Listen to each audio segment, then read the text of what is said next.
Assalamualaikum warahmatullahi wabarakatuh. Nama saya Keke Kasha Putri, NPM 21810004352 dari jurusan Sejarah Sosiologi. Akan memberikan komentar. Sebelumnya akan memberikan pengertian dari demokrasi Pancasila. Topik yang akan saya bahas adalah kelebihan dan kekurangan demokrasi Pancasila di Indonesia. Yang pertama, kita masuk ke pengertiannya dahulu. Pengertian demokrasi Pancasila. Demokrasi Pancasila adalah sistem kehidupan bagi negara dan masyarakat atas dasar kedaulatan rakyat. Itu terinspirasi oleh nilai-nilai luhur bangsa Indonesia. Pancasila sendiri, yang berarti 5 prinsip, adalah nama yang diberikan kepada dasar Republik Indonesia. 5 prinsip Pancasila adalah keyakinan pada satu dan hanya Tuhan, manusia yang adil dan beradab, persatuan Indonesia. Demokrasi dipandu oleh kebijaksanaan batin dari pertimbangan perwakilan dan keadilan sosial untuk semua orang Indonesia. Jadi demokrasi Pancasila berarti demokrasi berdasarkan kedaulatan rakyat yang diilhami oleh dan diintegrasikan dengan prinsip-prinsip Pancasila lainnya. Ini berarti bahwa penggunaan hak-hak demokratis harus selalu sejalan dengan rasa tanggung jawab terhadap Tuhan Yang Maha Kuasa sesuai dengan keyakinan masing-masing, lalu menjunjung tinggi-tinggi nilai manusia sesuai dengan martabat manusia, menjamin dan memperkuat persatuan nasional, dan ditujukan untuk mewujudkan keadilan sosial bagi seluruh rakyat Indonesia. Selanjutnya, kita masuk kelebihan dan kekurangan demokrasi Pancasila. Yang pertama adalah kelebihan demokrasi Pancasila. Ada beberapa poin yang akan saya sebutkan. Yang pertama yaitu lebih baik untuk lebih banyak orang. Demokrasi Pancasila sering dilihat sebagai bentuk pemerintahan yang lebih adil dan kurang sewenang-wenang karena memungkinkan kehendak rakyat disahkan menjadi undang-undang. Sampai taraf tertentu, ini mencegah skenario menjadi seperti minoritas kecil yang kuat mengeksploitasi mayoritas besar dan yang kehilangan haknya. Yang kedua adalah desentralisasi kekuasaan. Keuntungan lain dari demokrasi Pancasila ini bahwa paling tidak dalam teori, tidak ada orang yang memegang banyak kekuasaan. Keuntungan ini dapat dikurangi hingga taraf tertentu dengan kontrol informasi media, misalnya menggunakan banyak kekuatan politik di sebagian besar negara demokrasi. Selanjutnya, yang ketiga dilakukan oleh rakyat dan untuk rakyat. Dalam bentuk pemerintahan yang demokratis, semua orang akan diizinkan untuk memilih dan berpartisipasi dalam mempertimbangkan apa yang mereka pikirkan tentang masalah politik, sosial, dan ekonomi negara tersebut. Memastikan bahwa keputusan apapun yang dibuat itu akan menjadi kepentingan mereka dan bukan hanya dari para pemimpin pemerintahan. Publik benar-benar akan memegang kekuasaan dan memiliki pendapat yang penting. Perasaan partisipasi ini akan memungkinkan perasaan bangga dan patriotisme yang tidak sering terlihat di daerah dengan sistem politik yang berbeda. Keempat adalah mempromosikan rasa keterlibatan. Ketika orang memiliki kekuatan untuk memilih dan mendukung keputusan dan undang-undang tertentu, mereka akan merasa seperti bagian aktif dalam masyarakat. Ini berarti mereka akan merasa dibutuhkan agar masyarakat berkembang. Memberi kekuatan kepada orang-orang dan membiarkan mereka terlibat jelas merupakan sesuatu yang akan berdampak besar kepada negara secara keseluruhan. Selanjutnya, nomor 5, memaksakan kesetaraan.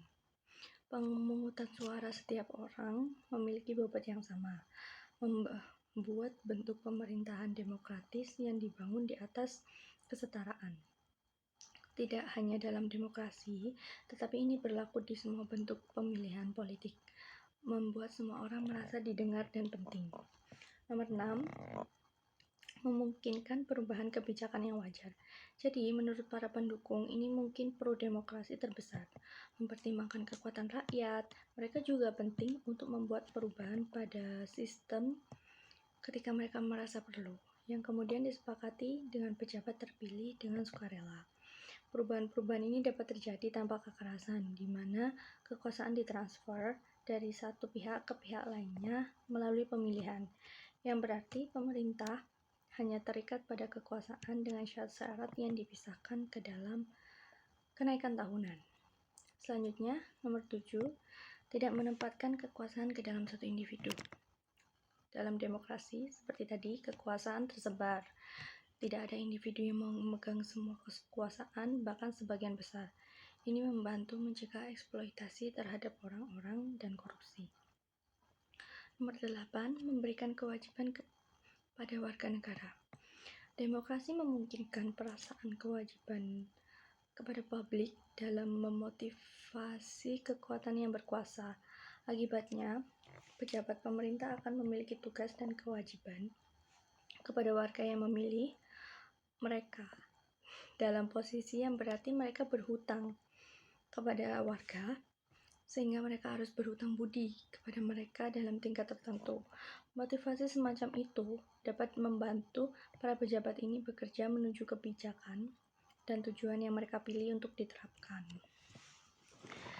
Selanjutnya, saya akan bahas daftar kekurangan demokrasi Pancasila. Yang pertama, berisiko berkurangnya pengetahuan di antara orang-orang. Karena fakta bahwa orang-orang memiliki kekuatan untuk memilih pejabat ke kantor, mereka akan sering tidak diberitahu tentang isu-isu politik dengan cara yang seharusnya. Yang berarti bahwa banyak dari mereka dengan kekuatan voting tidak sepengetahuan isu-isu yang relevan seperti itu. Karena masa umum tanpa pemahaman masalah kemasyarakatan akan membuat pilihan yang salah selama pemilihan. Yang kedua, mungkin mengalami kecurangan pemilu. Demokrasi akan menghadapi kesulitan dalam fungsi secara efisien, terutama ketika ada yang lebih besar untuk diurus, seperti pemilihan dan penghitungan suara akan menjadi tugas yang tampaknya mustahil, yang mengarah ke beberapa bentuk korupsi, seperti penipuan pemilih.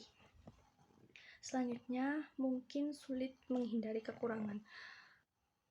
Sistem politik tidak sempurna, tidak ada yang sempurna. Jadi apalagi bahwa orang-orang tuh mempunyai pandangan yang berbeda, membuat masalah menjadi lebih rumit. Karena posisi pemerintahan itu adanya jangka pendek. Jadi sistem politik mungkin juga terfokus jangka pendek dan tidak akan bekerja untuk pertumbuhan masyarakat jangka panjang. Selanjutnya nomor 4, inefisiensi dan ketidakpraktisan. Semakin besar demokrasi, semakin sulit memilih dan memilih perhitungan suara. Dan demokrasi menjadi sasaran penipuan pemilih. Seperti itu. Selanjutnya, nomor 5, eksploitasi minoritas. Dalam demokrasi Pancasila tidak ada yang dapat mencegah mayoritas mengeksploitasi minoritas kecil. Untuk alasan ini, checks dan balance dari struktur keseimbangan pemerintahan Amerika Serikat memilih pejabat untuk Kongres dan kepresidenan dengan struktur non-demokratis. Selanjutnya, cacat aturan. Bahkan ketika setiap orang memiliki tujuan yang baik, mayoritas yang kurang informasi dapat membuat keputusan buruk yang melukai semua orang. Ini bisa menjadi masalah khusus setiap kali ada kebijakan untuk memperlakukan yang memiliki implikasi halus dan rumit. Selanjutnya ada disiplin waktu. Dalam organisasi dengan rapat dewan terbuka yang dijalankan oleh demokrasi langsung, masalah yang menarik muncul, yaitu bahwa orang-orang yang memiliki waktu luang paling dapat mempengaruhi organisasi karena mereka muncul lebih banyak pertemuan dan berpartisipasi lebih banyak. Orang dengan tanggung jawab lain tidak bisa. Selanjutnya, mungkin menyebabkan minoritas untuk mendapat akhir yang pendek. Karena bentuk pemerintahan yang demokratis dibentuk untuk melayani mayoritas, minoritas akan sering diabaikan dan bahan dieksploitasi. Banyak kebijakan dan undang-undang yang mendukung mayoritas sebagian besar merugikan minoritas, menyebabkan kesenjangan besar antara dua kelompok. Lalu, kelemahan sistem demokrasi di Indonesia. Demokrasi di Indonesia bisa dikatakan belum menjalankan fungsinya sebagaimana mestinya. Slogan atas nama rakyat hanya sekedar untuk menarik simpati rakyat saat pemilu dan melupakannya saat sudah menjabat. Setelah terpilih, mereka malah sibuk mengeluarkan modal karena berhutang budi terhadap pihak lain yang ikut mensukseskan dalam pemilu. Oleh sebab itu, secara logika bisa dikatakan demokrasi di Indonesia cenderung melahirkan koruptor. Padahal, jika dijalankan dengan semestinya, demokrasi memiliki pengaruh yang besar dalam setiap sendi-sendi kehidupan.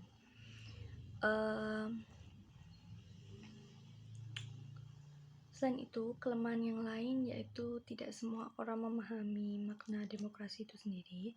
Yang mereka tahu demokrasi adalah kebebasan berbicara, menyatakan pikiran, atau pendapat. Oleh karena itu, tidak jarang kita temukan orang-orang yang berdemo di mana-mana demi menyampaikan pendapat mereka. Tapi, fakta menunjukkan lebih banyak kerusakan yang terjadi daripada hasil yang diharapkan akibat demokrasi. Untuk itu, diperlukan pemahaman yang lebih agar masyarakat dapat menikmati demokrasi. Sebab, sumber daya manusia yang sangat kuat mempengaruhi keefektifan jalannya demokrasi. Karena tanpa itu, pengaruh asing akan mudah masuk ke dalam kehidupan berbangsa dan bernegara di Indonesia. Banyak lembaga swadaya masyarakat dan berbagai kelompok sipil lainnya masih terjebak pada pola pikir lama, yaitu membangun perlawanan terhadap pihak anti-demokrasi dari luar. Selain itu, kegagalan terbesar yang mungkin terjadi terhadap sistem demokrasi di Indonesia adalah hilangnya kepercayaan rakyat terhadap para wakil rakyat dalam parlemen dan pejabat publik, sebab mereka dianggap telah gagal memegang amanat rakyat. Amanat yang seharusnya dijalani dengan benar malah diselewengkan, salah satunya melakukan korupsi. Untuk solusi dari kelemahan sistem demokrasi di Indonesia, solusi untuk mengatasi permasalahan tadi adalah dengan membentuk barisan rakyat yang bersatu untuk mengembalikan demokrasi kepada rakyat yang selama ini menjadi korban demokrasi. Seluruh rakyat diharapkan berpartisipasinya untuk ikut serta dalam hal ini. Selain itu, orang-orang yang dipercaya rakyat alangkah lebih baiknya menjalankan tugasnya dengan sungguh-sungguh, sebab itu amanat dan dapat menjadi contoh yang baik bagi rakyat, sehingga rakyat tetap percaya kepada pemerintahan yang ada. Jika satu sama lain sudah saling percaya, akan lebih mudah memajukan negara ini. Diharapkan dengan hal semacam ini dapat mengetuk hati pemerintah untuk segera melaksanakan demokrasi dengan sebaik-baiknya agar demokrasi benar-benar menjadi milik rakyat, sehingga kemiskinan dapat berkurang dan rakyat dapat hidup makmur dan sejahtera. Sekian dari saya. Wassalamualaikum warahmatullahi wabarakatuh.